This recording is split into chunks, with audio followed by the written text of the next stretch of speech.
এই প্রশ্নটিতে বলা হয়েছে একটি আয়তাকার ক্ষেত্রের ক্ষেত্রফল 900 বর্গমিটার।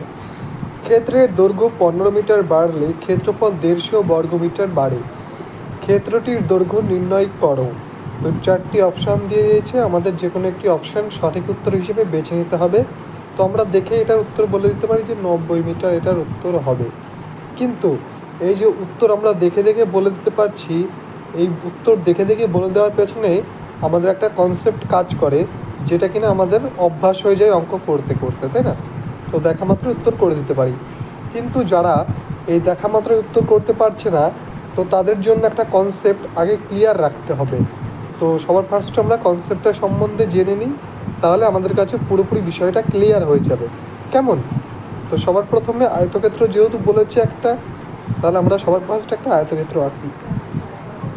তো এই যে একটা আমরা আয়তক্ষেত্র আঁকলাম, এই আয়তক্ষেত্রটারই ক্ষেত্রফল বলে দিয়েছি 900 বর্গমিটার। তাহলে আমরা এর ভেতরটাই 900 লিখে নিই। এবার বলেছে যে আয়তক্ষেত্রটির কি বৃদ্ধি করেছে, দৈর্ঘ্য 15 মিটার বৃদ্ধি করেছে। তো আমরা জানি যে আয়তক্ষেত্রের লম্বা সাইডটা কি হয়, এই যে লম্বা সাইড এটা দৈর্ঘ্য, এটা দৈর্ঘ্য, এই যে সরু সাইড যেটা বা চওড়া সাইড যেটা, সেটা হচ্ছে কি প্রস্থ। এবার আমাদের বৃদ্ধি করতে বলেছে দৈর্ঘ্য। তাহলে দৈর্ঘ্য যেহেতু এটা, তাহলে দৈর্ঘ্য সাইডটা 15 মিটার বৃদ্ধি করি। তাহলে এই ধরুন 15 মিটার বৃদ্ধি করছি। তাহলে 15 মিটার বৃদ্ধি করলে নতুন একটা লম্বা আয়তক্ষেত্র জন্ম হলো, তাই তো? তাহলে এই যে নতুন যে আয়তক্ষেত্রটা আমরা জন্ম নিচ্ছে, এটার ক্ষেত্রফল বলেছে 150 বর্গমিটার। তো এটা 150, আর এই যে বৃদ্ধি করেছি এটুকু কত, এটুকু হচ্ছে 15।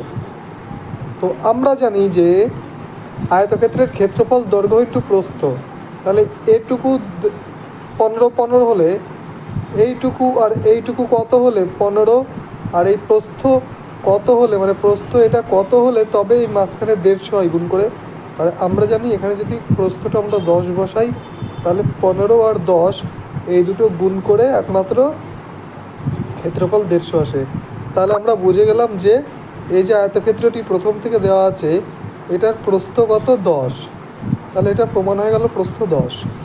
এবার এই যে আগের যে আয়তক্ষেত্রটা এখান থেকে এই পর্যন্ত ছিল, এই আয়তক্ষেত্রটার প্রস্থও তো 10, তাই না? তাহলে এক্ষেত্রে এর ক্ষেত্রফল 900 করতে গেলে আমার এই 10-এর সাথে এই ক্ষেত্রফলের এই আয়তক্ষেত্রের দৈর্ঘ্য কত গুণ দিতে হবে, দৈর্ঘ্য 90 যোগ করতে হবে। তবে 10 আর 90 গুণ করে 10 আর 90 900 করা সম্ভব, তাই না? তাহলে এই আয়তক্ষেত্রের দৈর্ঘ্য হয়ে গেল কত, 90 মিটার। তাহলে এটাই জানতে চাইছে ক্ষেত্রটির দৈর্ঘ্য নির্ণয় করো। তো অপশান ঘ হয়ে গেল সঠিক উত্তর। বোঝাতে পারলাম? এটাই হচ্ছে সঠিক উত্তর।